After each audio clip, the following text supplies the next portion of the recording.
धन्यवाद प्रधानमंत्री जी। अब मैं आपसे अनुरोध करूंगा कि आप अपने विचारों से हमारा मार्गदर्शन करें। आदरणीय प्रधानमंत्री जी। नमस्ते जी।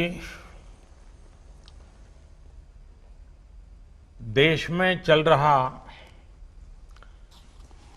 स्ट्रक्चरल रिफॉर्म्स का सिलसिला आज एक नए पड़ाव पर पहुंचा है। Transparent taxation, honouring the honest, 21वीं सदी के टैक्स सिस्टम की इस नई व्यवस्था का आज लोकार्पण किया गया है। इस प्लेटफॉर्म में फेसलेस असेसमेंट, फेसलेस अपील और टैक्स पेयर चार्टर जैसे बड़े रिफॉर्म्स हैं। फेसलेस असेसमेंट और टैक्स पेयर चार्टर आज से ही लागू हो गए हैं, जबकि फेसलेस अपील की सुविधा 25 सितंबर यानी दीनदयाल उपाध्याय जी के जन्मदिन से पूरे देश भर में नागरिकों के लिए उपलब्ध हो जाएगी। अब टैक्स सिस्टम भले ही फेसलेस हो रहा है, लेकिन टैक्स पेयर को ये फेयरनेस और फियरलेसनेस का विश्वास देने वाला है। ये सभी टैक्स पेयर्स को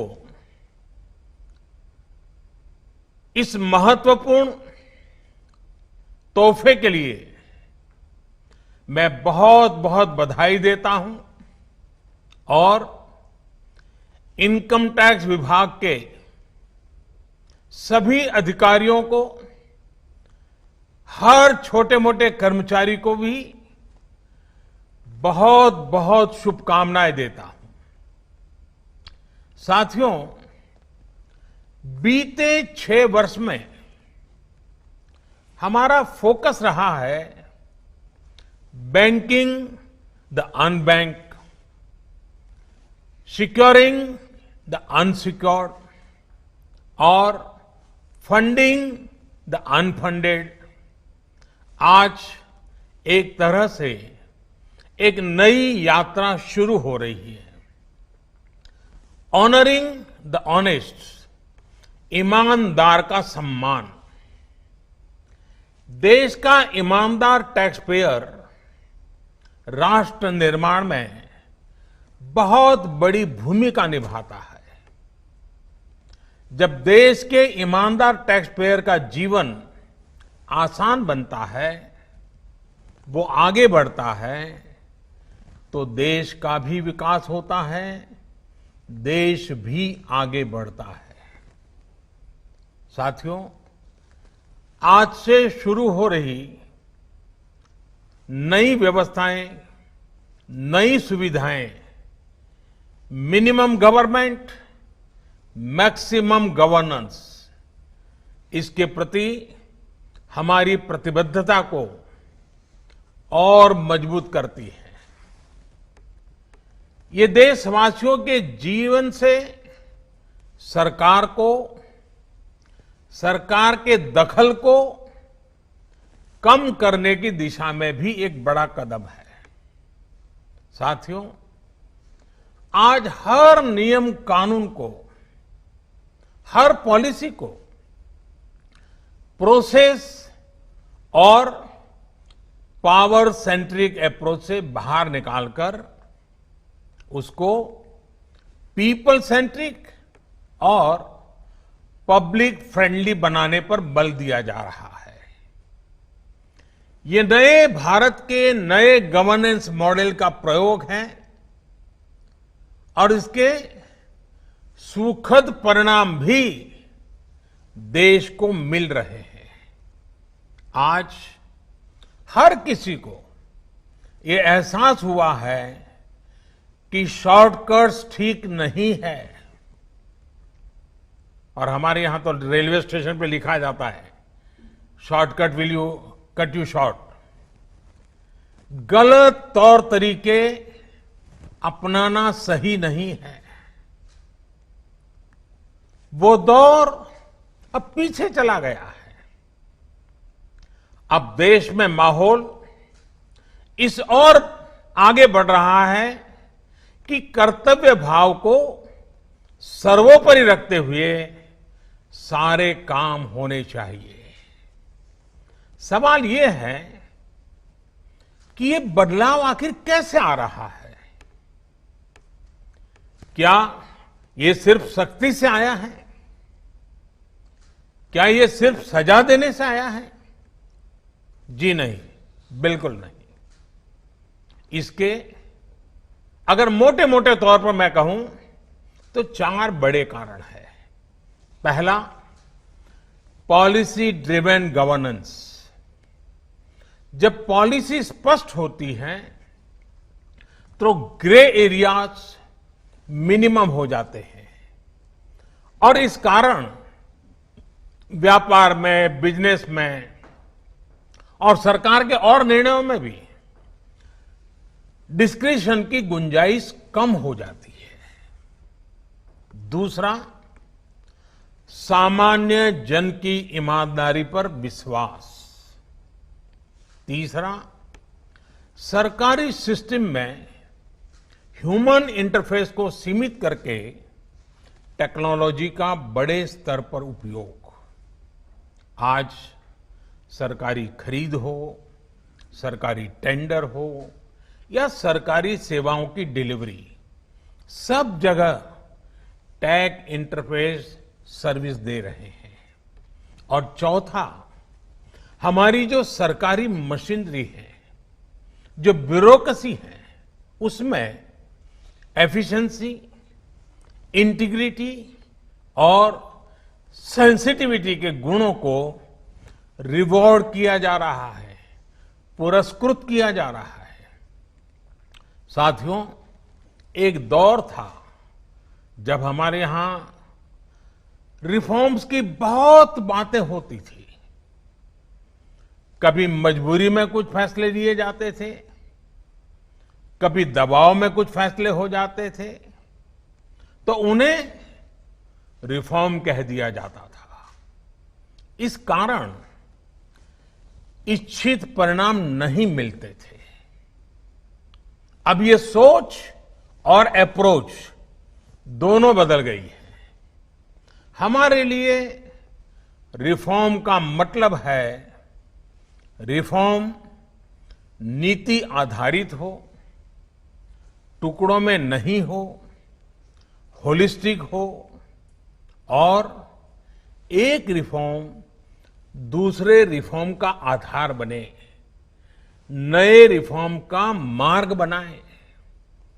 और ऐसा भी नहीं है कि एक बार रिफॉर्म करके रुक गए।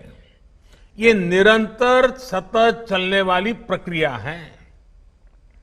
बीते कुछ वर्षों में देश में 1,500 से ज्यादा कानूनों को समाप्त किया गया है। ईज ऑफ डूइंग बिजनेस की रैंकिंग में भारत आज से कुछ साल पहले 134वें नंबर पर था। आज भारत की रैंकिंग 63 है। रैंकिंग में इतने बड़े बदलाव के पीछे अनेकों रिफॉर्म्स हैं, अनेकों नियमों कानूनों में बड़े परिवर्तन है। रिफॉर्म्स के प्रति भारत की इसी प्रतिबद्धता को देखकर विदेशी निवेशकों का विश्वास भी भारत पर लगातार बढ़ रहा है। कोरोना के इस संकट के समय भी भारत में रिकॉर्ड एफडीआई का आना इसी का उदाहरण है। साथियों, भारत के टैक्स सिस्टम में फंडामेंटल और स्ट्रक्चरल रिफॉर्म्स की जरूरत इसलिए थी क्योंकि हमारा आज का ये सिस्टम गुलामी के कालखंड में बना और फिर धीरे धीरे इवॉल्व हुआ।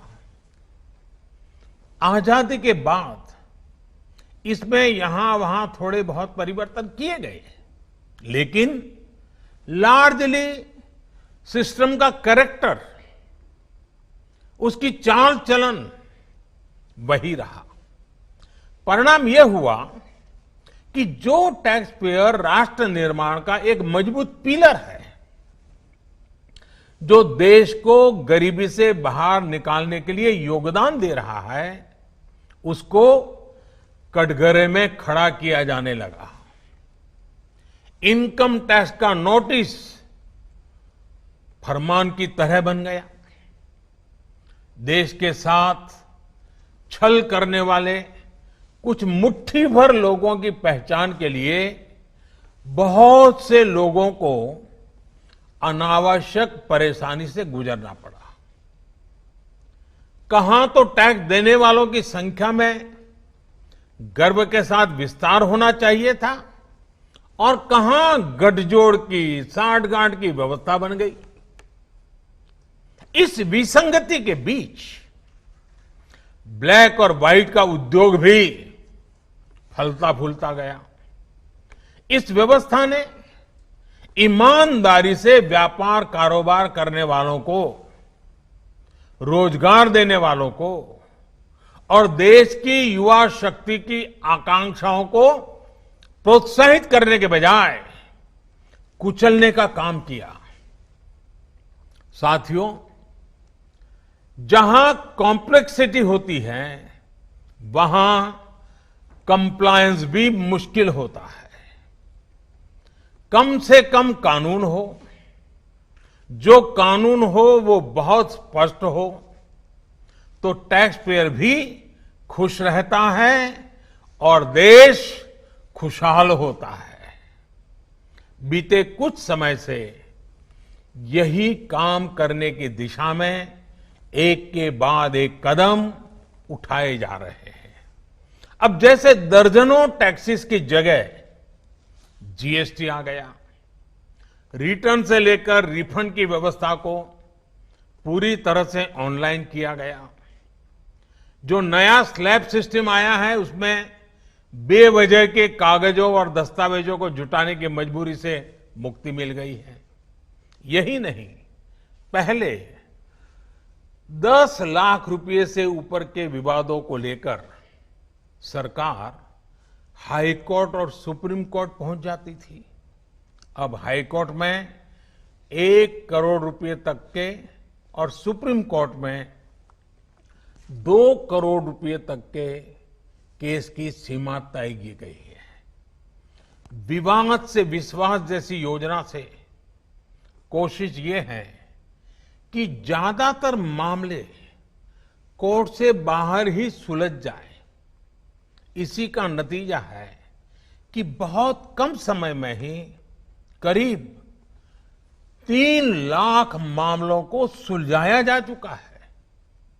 साथियों, प्रक्रियाओं की जटिलताओं के साथ साथ देश में टैक्स भी कम किया गया है। 5 लाख रुपए की आय पर अब टैक्स 0 है। बाकी स्लैब में भी टैक्स कम हुआ है। कॉरपोरेट टैक्स के मामले में हम दुनिया में सबसे कम टैक्स लेने वाले देशों में से एक हैं। साथियों, कोशिश ये है कि हमारी टैक्स प्रणाली सीमलेस हो, पेनलेस हो, फेसलेस हो। सीमलेस यानी टैक्स एडमिनिस्ट्रेशन हर टैक्स पेयर को उलझाने के बजाय समस्या को सुलझाने के लिए काम करे। पेनलेस यानी टेक्नोलॉजी से लेकर रूल्स तक सब कुछ सिंपल हो। फेसलेस यानी टैक्स पेयर कौन है और टैक्स ऑफिसर कौन है, इससे मतलब ही नहीं होना चाहिए। आज से लागू होने वाले ये रिफॉर्म्स इसी सोच को आगे बढ़ाने वाले हैं। साथियों, अभी तक तो होता ये है कि जिस शहर में हम रहते हैं उसी शहर का टैक्स डिपार्टमेंट हमारी टैक्स से जुड़ी सभी बातों को हैंडल करता है। स्क्रूटिनी हो, नोटिस हो, सर्वे हो या फिर जब्ती हो, इसमें उसी शहर के इनकम टैक्स डिपार्टमेंट की आयकर अधिकारी की मुख्य भूमिका रहती है। अब ये भूमिका एक प्रकार से खत्म हो गई है। अब इसको टेक्नोलॉजी की मदद से बदल दिया गया है। अब स्क्रूटिनी के मामलों को देश के किसी भी क्षेत्र में किसी भी अधिकारी के पास रैंडम तरीके से आवंटित किया जाएगा। अब जैसे मुंबई के किसी टैक्स पेयर का रिटर्न से जुड़ा कोई मामला सामने आता है, तब इसकी छानबीन का जिम्मा मुंबई के अधिकारी के पास नहीं जाएगा, बल्कि संभव है कि वो चेन्नई चला जाए, गुवाहाटी चला जाए, रायपुर चला जाए, अहमदाबाद चला जाए। वो फेसलेस टीम के पास जा सकता है और वहां से भी जो आदेश निकलेगा उसका रिव्यू किसी दूसरे शहर, कहीं जयपुर हो जाएगा, बेंगलुरु हो जाएगा, चेन्नई हो जाएगा, कोची हो जाएगा, वहां की टीम करेगी। अब फेसलेस टीम कौन सी होगी, इसमें कौन होगा, ये भी कंप्यूटर रैंडमली तय करेगा। और ये प्रक्रिया भी बार बार उसमें बदलाव होता रहेगा। साथियों, इस सिस्टम से करदाता और इनकम टैक्स दफ्तर को जान पहचान बनाने का, प्रभाव और दबाव का मौका अब जीरो हो गया।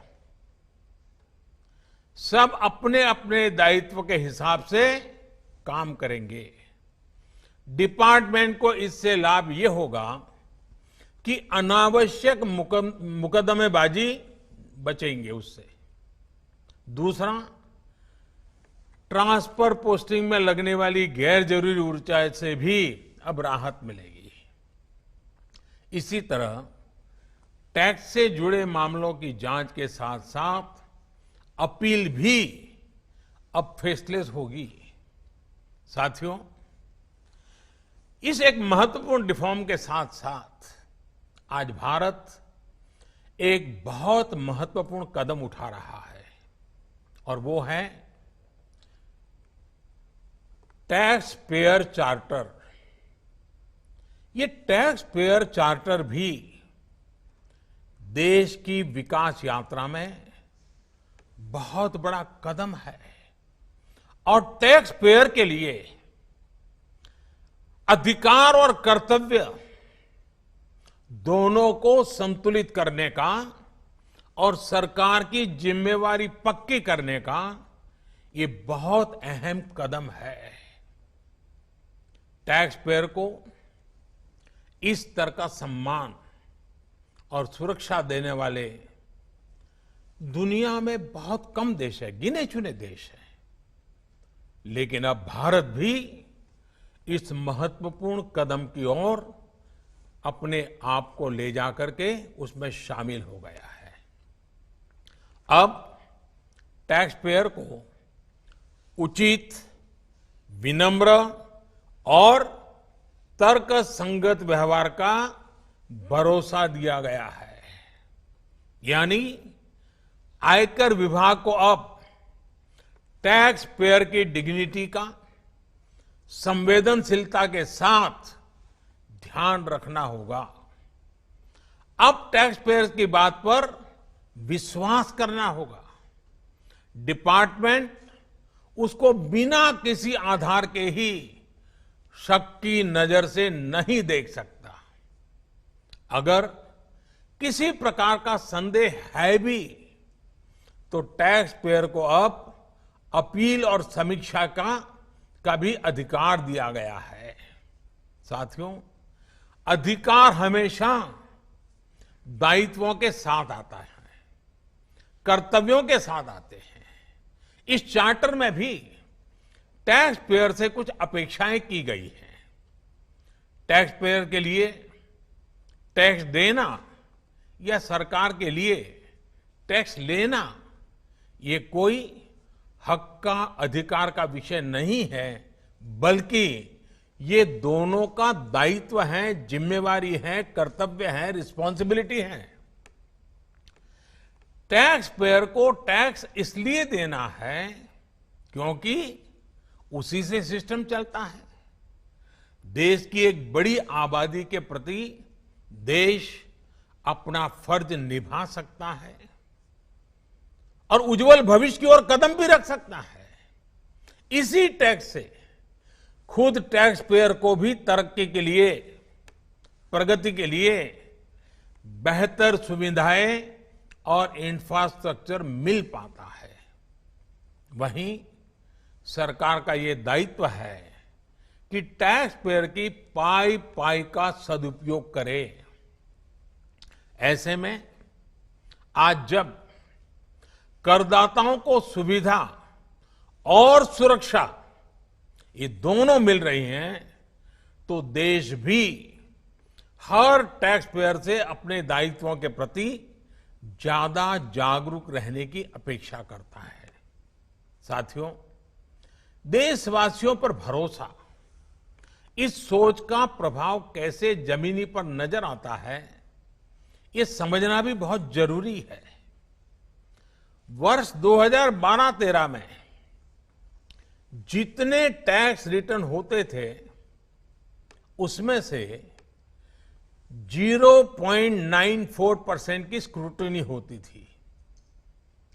वर्ष 2018-19 में ये आंकड़ा घटकर 0.26% पर आ गया है।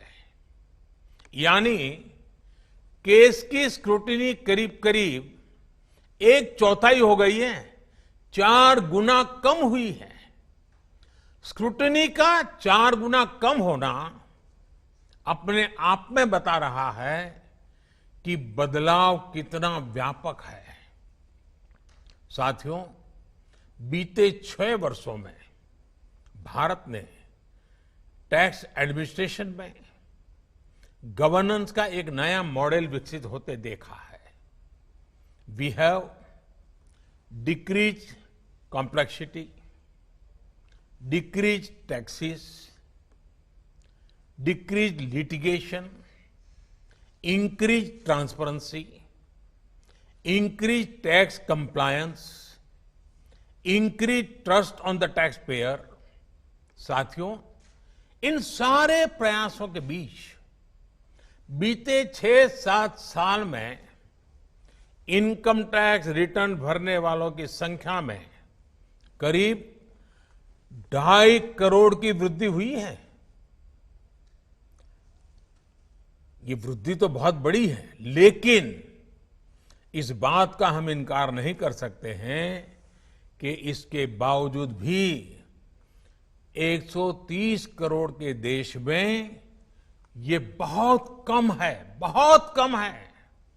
इतने बड़े देश में सिर्फ 130 करोड़ में से 1.5 करोड़ साथी ही इनकम टैक्स जमा करते हैं। 130 करोड़ में 1.5 करोड़।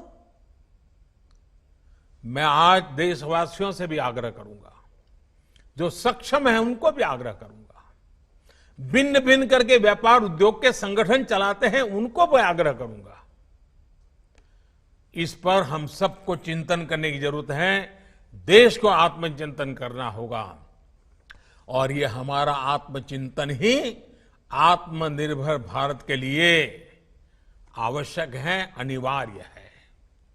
और ये जिम्मेदारी सिर्फ टैक्स डिपार्टमेंट की नहीं है, ये जिम्मेवारी हर हिंदुस्तानी की है, हर भारतीय की है जो टैक्स देने में सक्षम है, लेकिन अभी वो टैक्स नेट में नहीं है। वो स्वप्रेरणा से अपने आत्मा को पूछे आगे आए। और अभी 2 दिन के बाद 15 अगस्त है। आजादी के लिए मरने मिटने वालों को जरा याद कीजिए। आपको लगेगा हाँ, मुझे भी कुछ न कुछ देना चाहिए।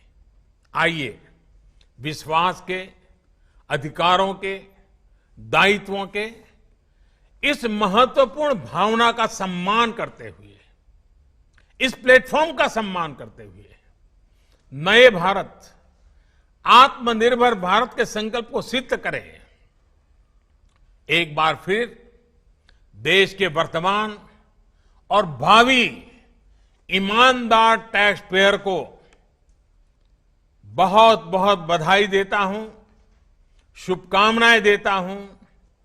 और ये पहल, ये बहुत बड़ा फैसला लिया गया है। इनकम टैक्स के अधिकारियों को भी जितनी बधाई दे उतनी कम है। हर टैक्स पेयर ने इनकम टैक्स अधिकारियों को भी बधाई देनी चाहिए, क्योंकि एक प्रकार से उन्होंने अपने आप पर बंधन डाले हैं। अपने खुद की ताकत को, अपने अधिकारों को उन्होंने खुद ने काटा है। अगर इनकम टैक्स डिपार्टमेंट के अधिकारी इस प्रकार से आगे आते हैं तो किसको गर्व नहीं होगा? हर देशवासी को गर्व होना चाहिए। और पहले के जमाने में शायद टैक्स के कारण कुछ समस्याएं होगी, लोगों ने टैक्स देने के रास्ते पर जाना पसंद नहीं किया होगा। अब जो रास्ता बना है वो टैक्स देने की तरफ जाने का आकर्षक रास्ता बना है। और इसलिए आइए भव्य भारत के निर्माण के लिए इस व्यवस्था का लाभ भी उठाएं और इस व्यवस्था को जोड़ने के लिए आगे भी आए। मैं फिर एक बार आप सबका बहुत बहुत धन्यवाद करता हूं, अनेक अनेक शुभकामनाएं देता हूं। निर्मला जी और उनकी पूरी टीम को भी मैं बहुत धन्यवाद करता हूं कि एक के बाद एक देश के उज्जवल भविष्य के लिए लंबे अरसे तक प्रभाव पैदा करने वाले अनेक सकारात्मक निर्णयों का नेतृत्व कर रहे हैं। मैं फिर एक बार सबको बधाई देता हूं, सबका धन्यवाद करता हूं। सब्सक्राइब कर लीजिए हमारा YouTube चैनल द फ्रंट और बेल आइकन दबाकर नोटिफिकेशन जरूर लीजिए।